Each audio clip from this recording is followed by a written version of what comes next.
Good morning, or afternoon. I know people are watching this all over the world. Yeah, so we're supposed to have Mauricio from AI Geometrics on. I got them the link just a couple minutes ago, so hopefully they will uh, grab that and come and join us. TC, good morning. Thank you so much for posting that thing about the Ton fucking bridge. That's huge. I don't own any ton assets yet. I really want to. I've been obviously all I think all of us have been thinking about it a lot. With that, it's funny. We talked about it a little bit yesterday, but it's just been on my mind a bunch, sort of at a macro level. That right, I was looking at this, and actually, TC, remind me. I'll send it to you. There's this article about the basically a power curve on the Bitcoin stuff and how the cycles have been um, compressing a little bit, right? Like they're not as volatile or big or as they were in the beginning. And basically, it's running this sort of price performance, energy, you know, uh, uh, lots of rugs. I mean, there's lots of rugs in Solana too, right? So I think that and we should talk about that because I think that's going to be important too. Um, yeah, fuck was I talking about?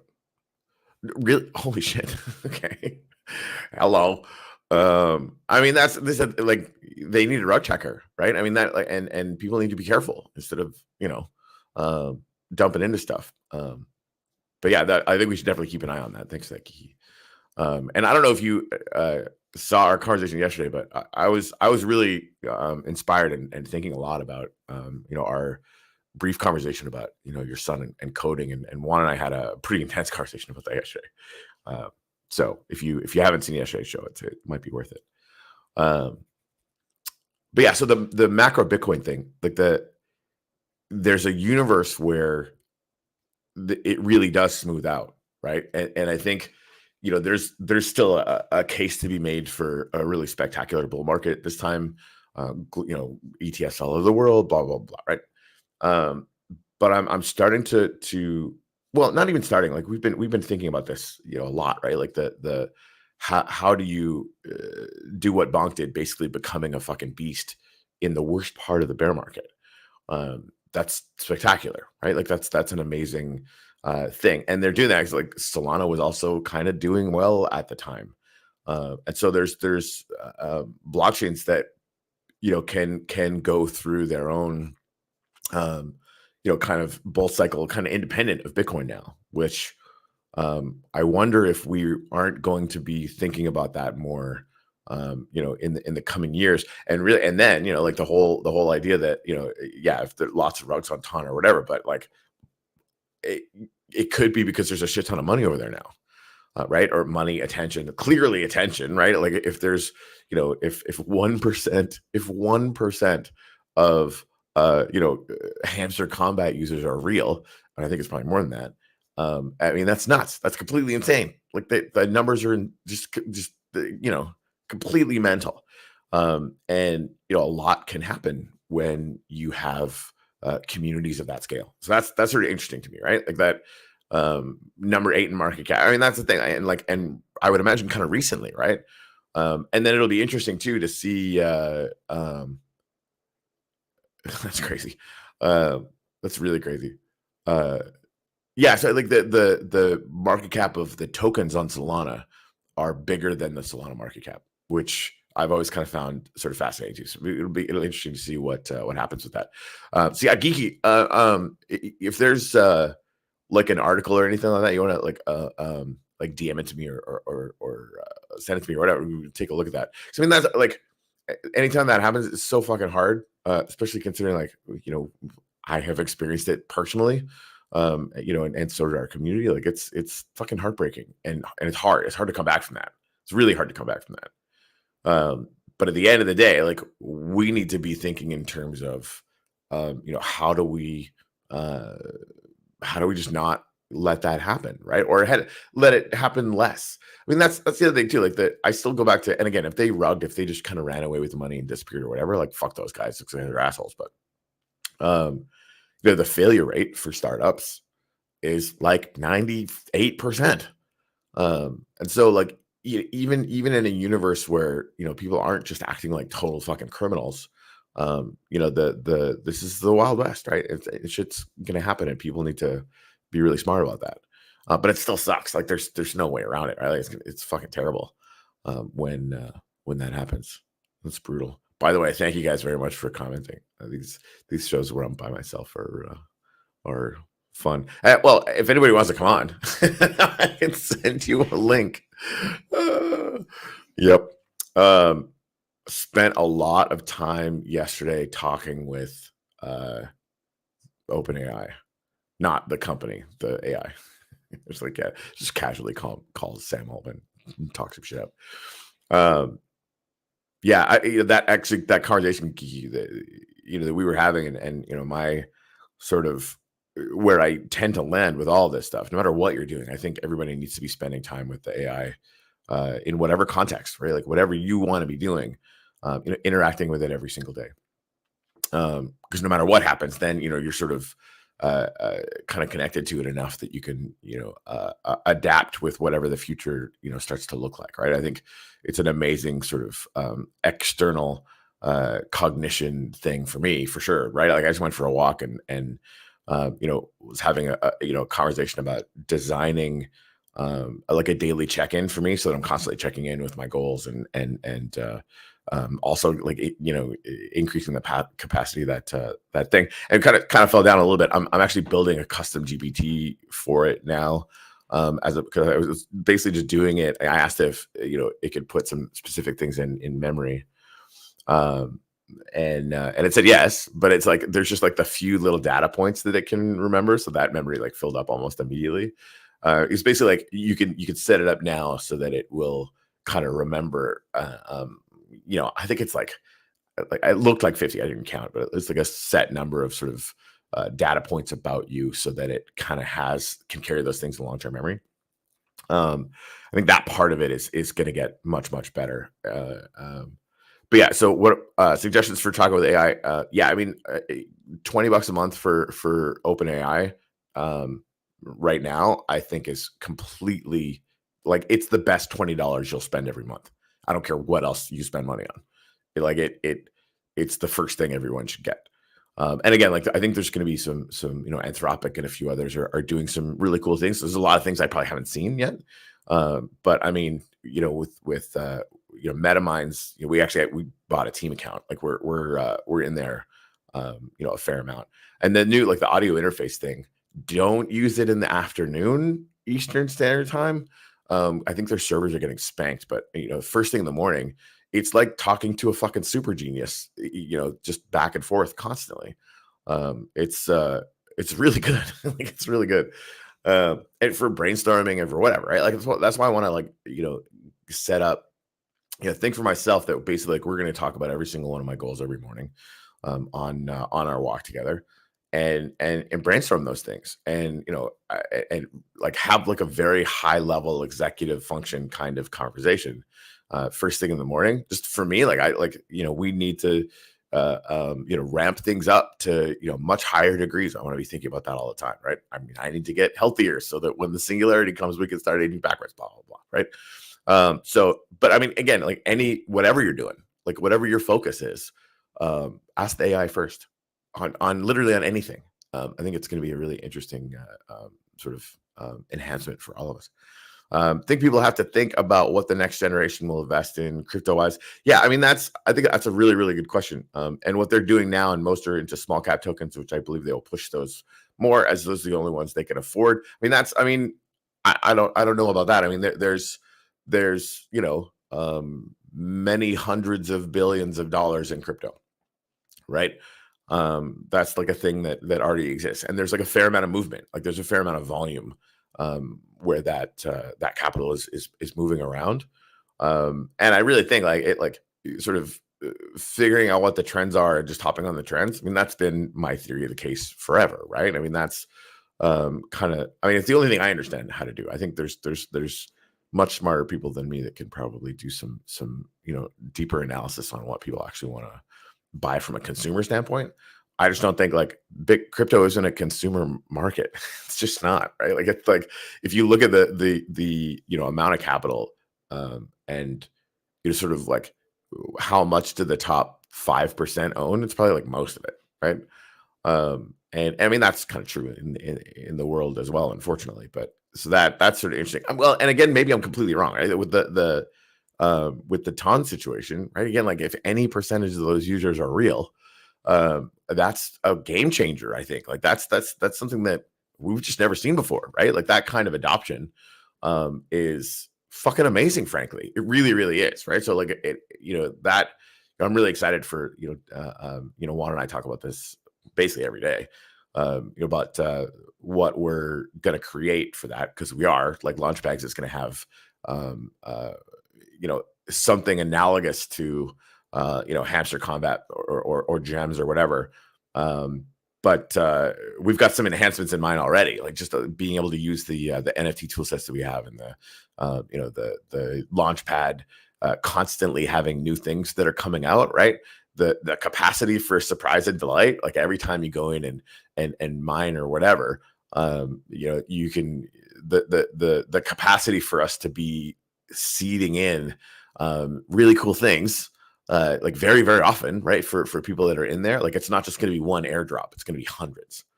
Um, I get really, really excited about that. Like everything that works about that, I think we can take that and make it even more exciting, and continuously, right? Like in an ongoing basis, which is fun. And really, like where people, 90% of people never get a Wax wallet or a Ton wallet because they don't need it, right? Like literally everything, that you want to do in there, even to trading, can be done without a wallet.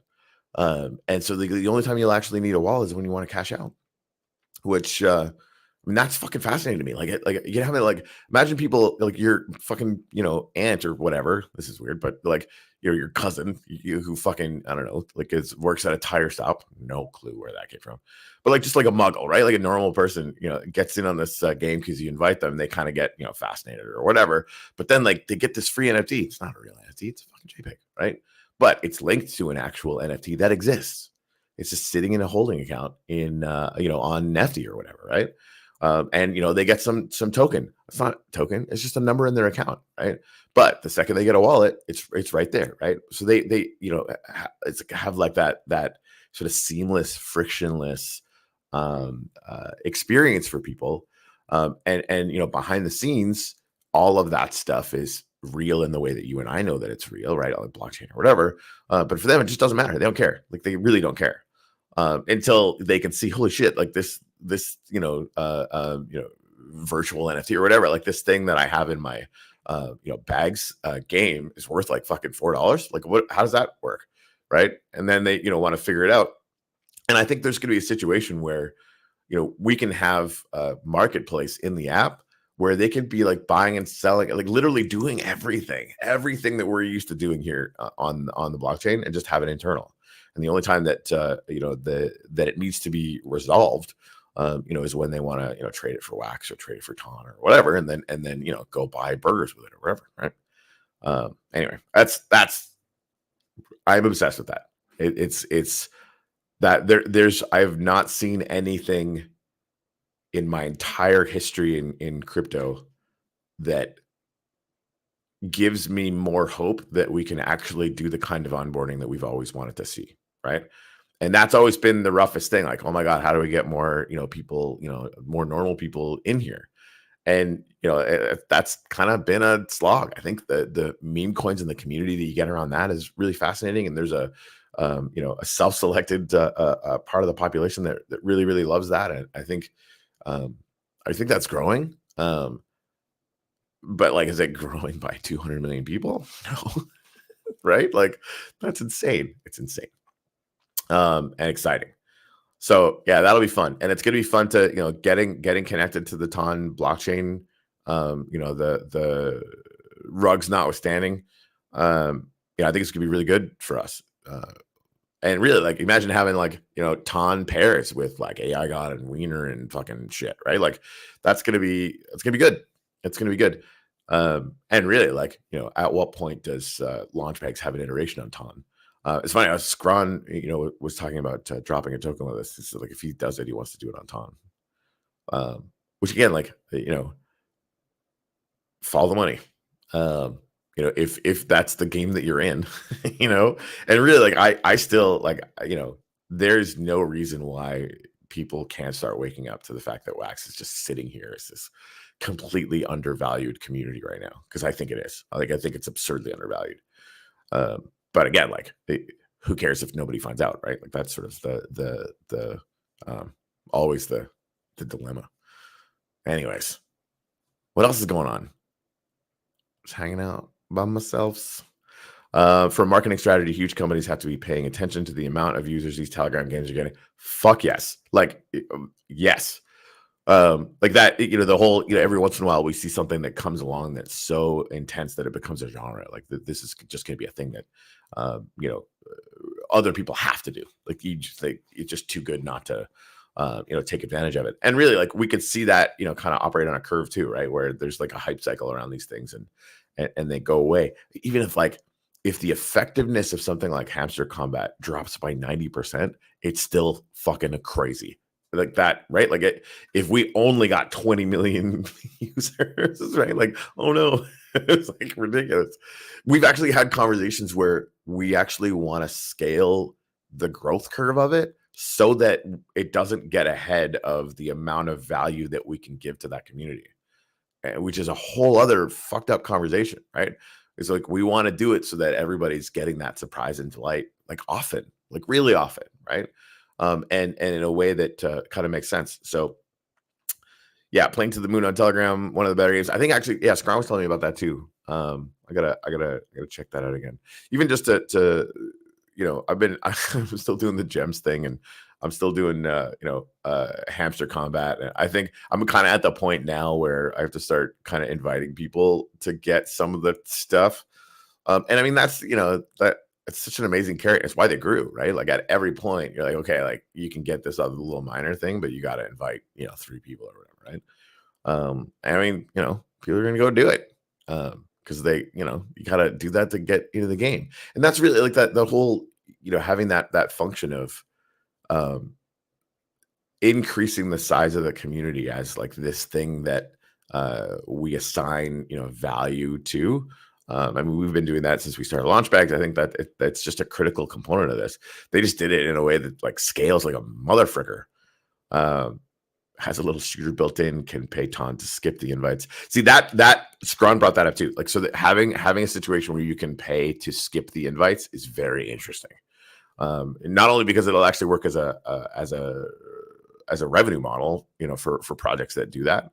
But yeah, I mean, it can. That's genius, because I think it might grow slower, but you're also sort of giving the investor class or whatever, right? People that could buy your token down the road or whatever, like, get in on, so like a Launchbags drop or what have you. You're sort of like identifying the people that would have the capital to be able to do that, and we want those people too, right? At the end of the day, we want the kinds of people that are going to want to drop 10, 20 grand on a token as an investment.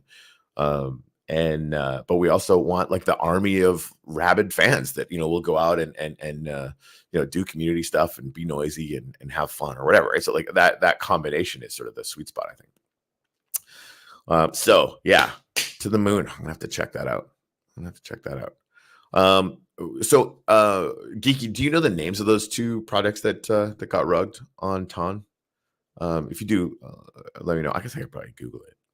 It's like this really amazing content we're generating on a Friday. I had a show last night, and it was the last full gig at this place I've been playing at for like fucking 10 years probably. They just got bought. They're gonna get torn down or whatever. But so yeah, I was up way past my bedtime last night.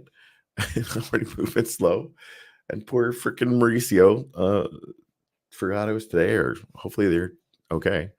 Anyway, so it's in season 1 now. We'll see if the cost is worth the token payout. I mean, that's always the making sure that that can be like a positive thing, right? Is interesting. You could actually also you could embed it. You could make sure, like, as a project runner, you could make sure that it was, that it ended up being worthwhile for the people that did that, even if it was just a little bit or whatever, right? Um, that's interesting. That's just like something that you could math out in advance if you were so inclined. Um, like almost like a hidden sort of pre-sale or whatever, right? But fascinating, fascinating, and really like so. Hazard Combat hasn't done an airdrop yet, right? Like they haven't done any token thing. Is that accurate? Am I right about that? Because even like the thing that gets to me, and I've been like, we have so many like surprise and delight capable things that are going on now, which is really fun. But the amount of energy that's been produced on the hope of having one airdrop is bonkers. It's absolutely bonkers with some of these things. And really, like I started thinking about this in terms of like we wanted to figure out how to um, you know airdrop bags to like I've said this a million times, but I'm really inspired by what Bonk did. Basically say, okay, everybody's sad about the frickin' bear market or whatever. So we're gonna airdrop this token to all the holders of all these things that got rogged or whatever, right? Like, that's fucking brilliant. It's really, really smart to sort of take that negative energy and pivot it in a very sort of ingenious way. So we were talking about like doing something very similar with bags, right? So like having kind of a WUF style thing, but ongoing or whatever. I'm wondering now if like because all of our token projects and all of our partners, I want everybody to be able to have a usable function in the Bags Telegram app, right? Like have our partner projects and friends or whatever, even just a team, be able to run their own missions, which I think would be really cool, right? Like it's be really, really fun. And hopefully serve to um, like instead of everybody making their own game, like we just have one and everybody can use it. Has been on my mind a lot. And I know like Mana is building the crypto alpha thing into a basic little mining app. I think it's gonna be cute and it'll work. Like I think it's gonna be really fun. Uh, yeah, I stopped playing hamster due to the invite walls. Yeah, I mean it's a thing. It's a thing. Poor hamsters. But again, like that's the invite walls are necessary, right? I mean that's why they grew, and that's something that I think we can't really necessarily get away from.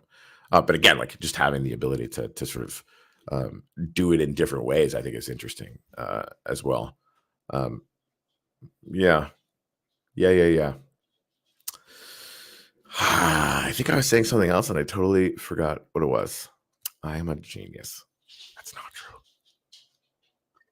true.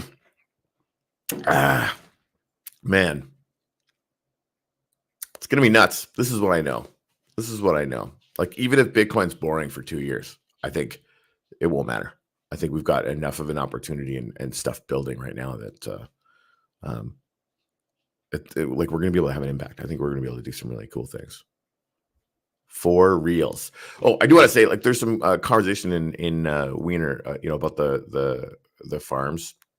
I haven't been in AI. I got to recently, but just let everybody know, like we're and by we I mean Wax on Edge and Nefty have partnered up, right? Like they're basically now in the sort of Nefty Launchbags family, and they're working on their own DeFi, their own LP. And of course, we're going to have farms over there. So, our biggest issue with Alcor right now, the originating Wax accounts for Wiener and AI God were like bags.nft, right? And so like they can't run their own farms. And we had Dennis actually, had the big one that they set up and had went through Zoller. And Zoller was helpful, but it took a week to get that started. And they're really busy, so I get it, but that's something that obviously doesn't scale for us, right? So like we basically just decided to be in a holding pattern until that stuff goes live on Wax on Edge. And then I'm gonna go on a blitz. Like Uplift is gonna do tons of them because it's been a while since we've done any of that. And I know Wiener and AI got are going to as well. So it's Anon, right? So like there's going to be the farms thing is just kind of in a holding pattern right now. But that's gonna get big again. I mean that we're gonna go through a pretty huge phase in that. So the other thing too, Wiener's doing a single sided staking thing. They I think had like I'm gonna screw up the numbers, but I think it was like a 0.5% of supply, excuse me, was in rewards, and they doubled it, and so it's basically 1% ish, I think. Excuse me. In a 30-day staking thing, you can stake. I think you can stake right now. In fact, I'm going to do that today. It doesn't go active until the 1st, and yeah, then it runs 30 days. You just like stake your token and get your share of the rewards that are coming out. And I think the thing to remember there is she's going to just add on to it, right? Once that 30 days is up, you can actually just like kind of extend it and add more rewards. And so, she's just going to do that, right? So you can get it in there and you don't have to keep taking it out, putting it back in and like losing 5% every time or whatever, right?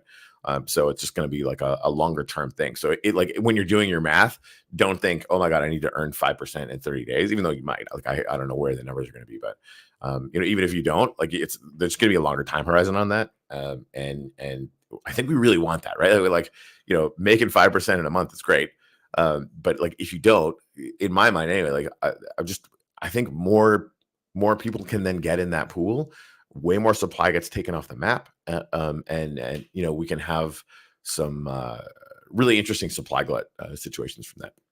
And again, she's got some other things planned for that sort of if she does that every month, I think like 2 weeks in and then running in a month cadence. I think she's got some other sort of interesting ideas about some things that can happen, right? And that's really like people are just kind of finding she's finding her sea legs. She's learning about crypto on the fly right now, which is she's been doing so amazing on all that stuff. But yeah, so those plans are developing. I think that's going to be like constant grind once we get the pattern up. And that's really like you look at Cat with Hat or Bonk or whatever, even Woof.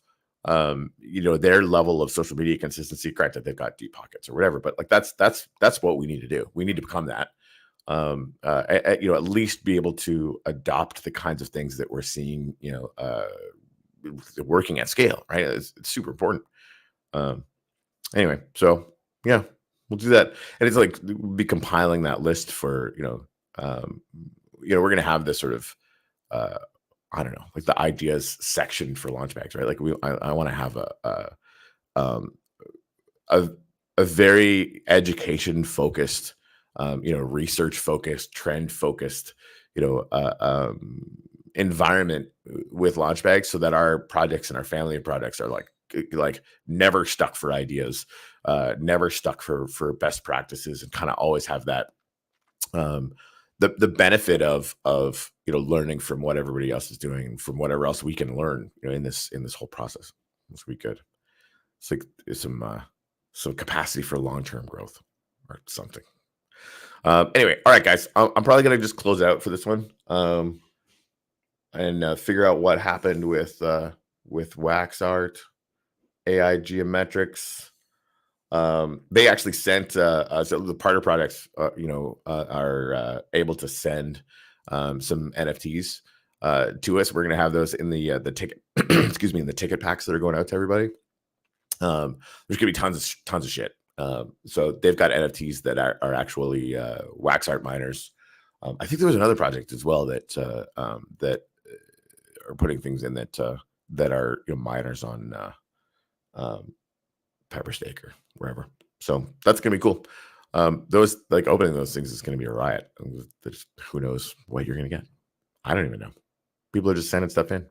And to all the partner projects that are just like jumping on that, thank you. It's fun. And it's great promo for them too, but still it's going to make this event bigger, frankly. Like there's going to be a lot of value in those packs. So that's going to be interesting. And actually, you know what? I think Anon did already, but you can actually see who the partner projects are in their thing. And then of course, like, I'm sure Anon will check to see what people are doing. But yeah, best thing to do is, if you go talk to the project and find out what they're doing and find out, how to see if you can get some ticket packs or get on the whitelist spot. Really, so what people are doing, you're not going to get an NFT from them this time. They just are sending me 50 wax addresses. And that goes into the whitelist, and however many times your wax address shows up in that will be how many times you can claim the pack when that goes live. So that'll be fun. Yep. All right, guys, I'm gonna go drink some more coffee or maybe take a nap. I don't know. Something. Thanks for hanging out. We'll be back on Monday. I think we have a guest on Monday, but I'll have to confirm, make sure. So that's fun. Yep. Laters. Oh yeah, what's the word? Dude, thank you. Where am I? What's going on right now? Frick. What's the word? You know what? The word is this. Here's the word. This is the word. And if it doesn't have the Z in it, it doesn't count. So DM the word laters with a Z to @NFTshow on Twitter. Yeah, at the end of this, I'm going to be, getting everybody's wax address. If you've been doing it multiple days, your wax address goes in there multiple times. We'll do a raffle live for those 50 spots, and that's how we're picking the things for the NFT show. So thank you very much for the reminder. That is good. So DM the word laters to @NFTshow on the Twitters right now. You're in good but small company right now. So that's some solid stuff. And yeah, so laters. You beautiful freaking people, you. Oh, wait.